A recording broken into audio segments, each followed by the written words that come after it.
માત્ર વધેલી રોટલી અને થોડા સામાનથી બનાવો એકદમ કુરકુરા ક્રિસ્પી રોલ. બહારથી સુપર ક્રિસ્પી અને અંદરથી મસાલેદાર.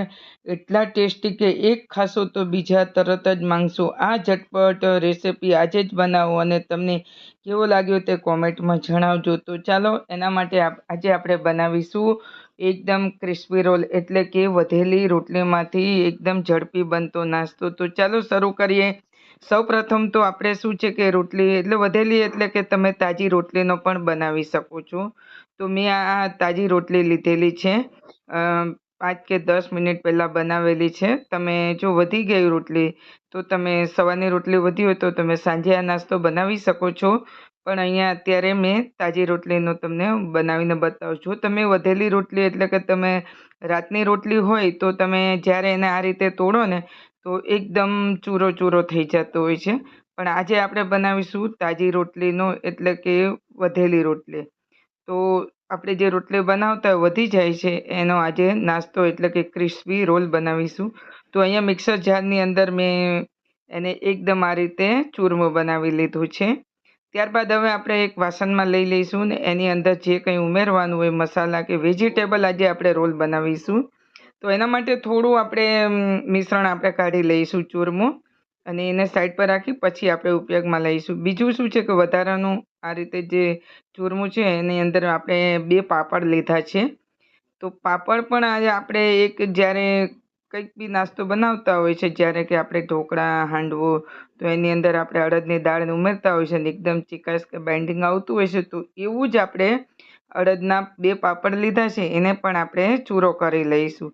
એ પણ આપણે બાજુમાં મૂકી દઈશું. ત્યારબાદ જે વેજીસ આપણે લીધા છે ને, ગાજર છે, અહીંયા લીધા છે આપણે ડુંગળી લીધી છે, કેપ્સિકમ છે અને કોબીજ છે. તો આ બધું આપણે વેજીસ અંદર ઉમેરી દેવાના છે.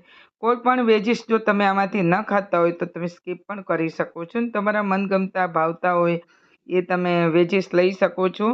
શાક ત્યારબાદ હવે આપણે થોડા ધાણા લઈ લીધા છે ને બધા શાક ઉમેરી દીધા છે.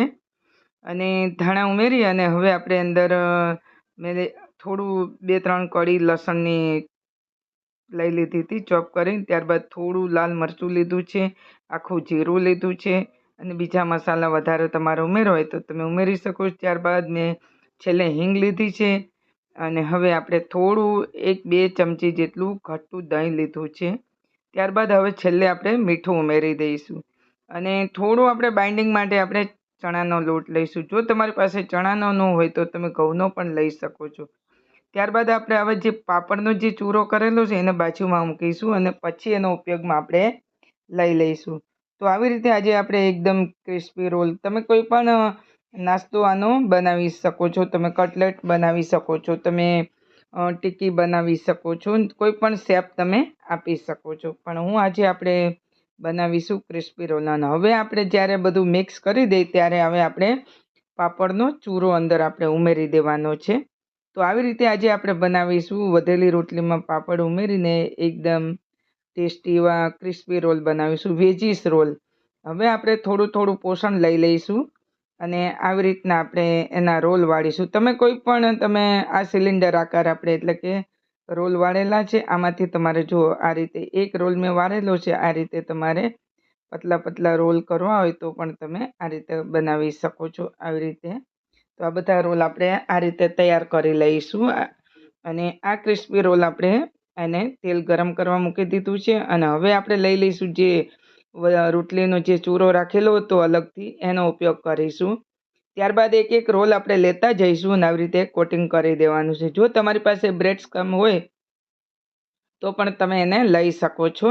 હવે આપણે આ રીતે રોટલીને કોટ કરી દીધો છે. ત્યારબાદ તેલ ગરમ કરવા મૂકી દીધું હતું અને તેલ પણ સારું એવું ગરમ થઈ ગયું છે. અને હવે આપણે જેટલા રોલ સમાય એટલા રોલ અંદર આપણે ઉમેરી દેવાના છે અને પછી આપણે જે બંને સાઈડ ક્રિસ્પી ગોલ્ડન કલર આવે એ રીતે આપણે એના ફ્રાય કરવાના છે.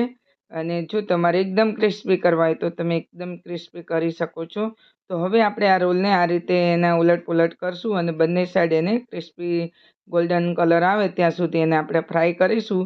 અને પછી તમારે એકદમ પહેલાં તેલ ગરમ કરી અને પછી તમારે એકદમ ઠંડુ કરી દેવું અને ધીમા તાપે આ રીતે એને ચડવા દેવાના.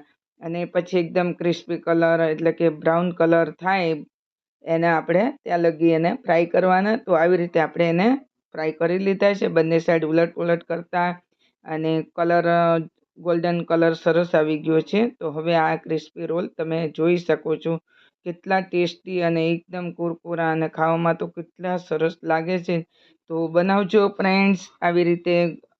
તો મારી રેસિપીઓ ગમતી હોય અને હજુ સુધી તમે મારી ચેનલને સબસ્ક્રાઈબ નથી કર્યા, લાઈક શેર તો કરી લેજો. તો શું છે કે આવી નવી નવી રેસિપી લઈને આવીએ ત્યાં સુધી જોતા રહેજો. ગીતાની રસોઈને ફોલો કરજો. તો તૈયાર છે આપણા ક્રિસ્પી રોલ. જય માતાજી, જય હિન્દ.